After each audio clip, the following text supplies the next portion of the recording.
Oke, jadi kalau kita ngomongin El Salvador dan Bitcoin, pasti yang kebayang itu kan sebuah proyek raksasa yang super ambisius ya kan? Nah, itu cerita yang sering kita dengar. Tapi, gimana kalau saya bilang, cerita Bitcoin yang sebenarnya di El Salvador itu justru terjadi di tempat yang sama sekali nggak terduga, jauh dari hingar-bingar berita? Nah, ini dia visinya. Di tahun 2021, Presiden Nayib Bukele dengan sangat percaya diri bilang, kita harus membangun Alexandria pertama di sini. Maksudnya apa? Ya, Bitcoin City. Bayangin deh, sebuah kota metropolitan senilai 17 miliar dolar, bebas pajak, dan energinya dari gunung berapi. Gila kan? Kedengarannya kayak film fiksi ilmiah. Dan tentu saja, pengumuman ini langsung bikin nama El Salvador meroket di dunia kripto. Tapi, ya ada tapinya. Kenyataannya jauh dari mimpi. Kota senilai 17 miliar dolar itu nggak pernah dibangun. Bahkan peletakan batu pertamanya pun nggak pernah ada. Jadi apa yang salah? Kenapa proyek super ambisius dari pemerintah ini gagal total? Oke, mari kita bedah dulu bagian pertamanya. Mimpi miliaran dolar itu. Rencana besar dari pemerintah yang sempat heboh di seluruh dunia. Coba kita lihat lini masanya. Di tahun 2021, pasar Bitcoin lagi tinggi-tingginya, hampir 69.000 dolar, Bitcoin City diumumkan. Wah, Presiden Bukele kelihatan jenius banget. Timingnya pas. Tapi di tahun 2022, pasar kripto anjlok. Harga Bitcoin jatuh di bawah 25.000 dolar. Tiba-tiba, ide ini nggak kelihatan sekeren itu lagi. Momentumnya hilang. Puncaknya di 2024 ada tekanan dari IMF dan akhirnya pemerintah harus mengubah haluan. Bitcoin nggak lagi jadi alat pembayaran yang wajib. Tapi ternyata masalahnya bukan cuma soal harga Bitcoin yang anjlok loh. Kalau kita lihat di lapangan, eksekusinya benar-benar berantakan. Proyek ini jadi kayak alat kampanye politik. Terus dompet digital resmi dari pemerintah yang namanya Chivo itu banyak banget masalahnya. Dan yang paling parah, program edukasi yang dijanjikan buat masyarakat nggak pernah ada. Pedagang juga nggak dipaksa untuk benar-benar menerima Bitcoin. Ya, ini sih contoh klasik ya, proyek dari atas ke bawah yang nggak nyambung sama kebutuhan orang-orang di bawah.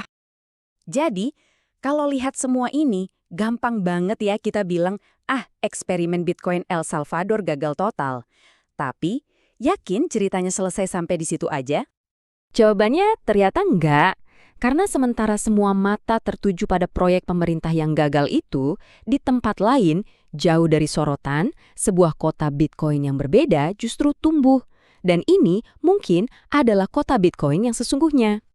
Dan kota itu adalah Berlin. Bukan Berlin yang di Jerman ya.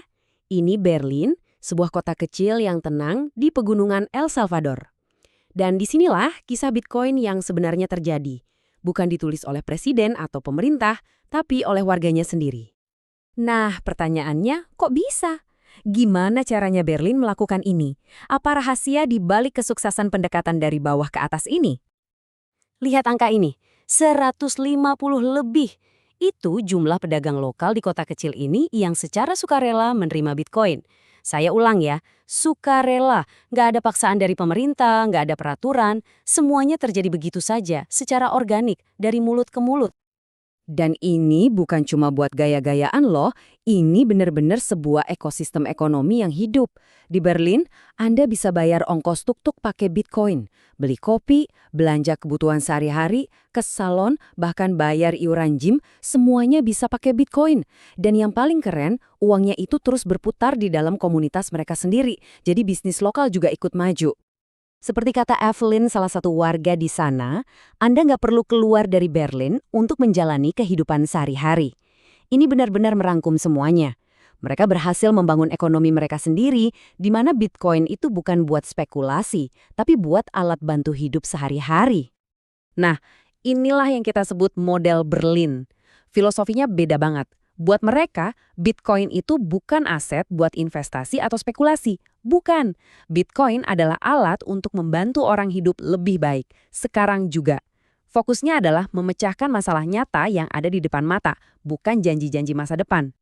Dan ini jadi sangat relevan, terutama di negara seperti El Salvador, di mana banyak warganya nggak punya akses ke bank. Buat mereka, Bitcoin itu solusi nyata. Jadi cara gampang buat nabung tanpa harus ke bank. Jadi cara yang lebih murah dan aman buat transaksi. Alternatif dari sekedar nyimpen uang di bawah kasur.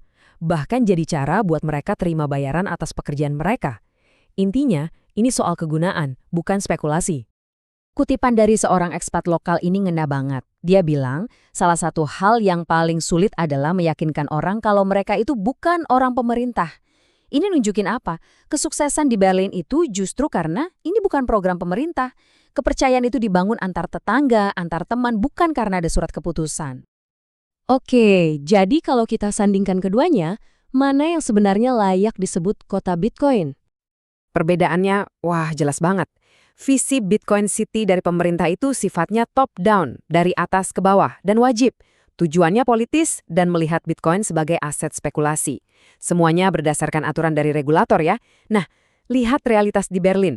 Semuanya bottom-up, dari bawah ke atas, dan sukarela. Tujuannya praktis, bukan politis, dan melihat Bitcoin sebagai alat pembayaran.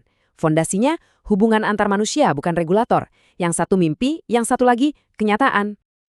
Jadi, pelajaran pentingnya apa? Perubahan yang sesungguhnya itu terjadi saat orang-orang di komunitas itu sendiri yang ambil alih. Keberhasilan di Berlin itu bukan karena ada ideologi besar dari negara, tapi karena ada sekelompok orang yang gotong royong mencari solusi buat masalah mereka sendiri. Dan ini membawa kita ke sebuah pertanyaan penutup yang menarik. Dari kisah dua kota di El Salvador ini, kita jadi bertanya-tanya, inovasi sejati itu sebenarnya dibangun secara paksa dari atas, atau ia tumbuh secara alami dari bawah? Mungkin, kota Bitcoin yang sejati itu memang tidak pernah dimaksudkan untuk dibangun dari beton dan baja, tapi untuk tumbuh dari kebutuhan nyata manusia itu sendiri.